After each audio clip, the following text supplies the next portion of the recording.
How to turn off message delivered tick marks on Messenger. Hello everyone, I am Bishaka and welcome to our channel. Now let's get right into the tutorial. Firstly, go ahead and open the Messenger application on your device, and now make sure you are signed in. Further, tap on the menu option on the bottom right of your screen and then tap on the active status option you see there. Then go ahead and toggle off the toggle button for activity status, and then in the confirmation that appears, tap on turn off.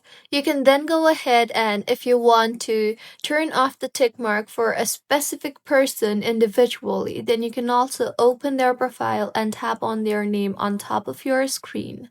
Here, scroll down and you will see the option for restrict. Go ahead and restrict them and they will no longer be able to see the blue tick mark. You can then go ahead and unrestrict them anytime you want. Also, lastly, go ahead and launch the settings application on your device and tap on notifications. Further, scroll down to Messenger and then go ahead and toggle off the toggle button for allow notifications.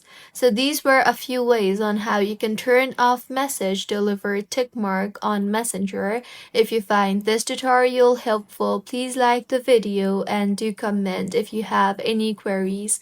Also, do subscribe to our channel for more helpful tutorials like this. See you on the next one.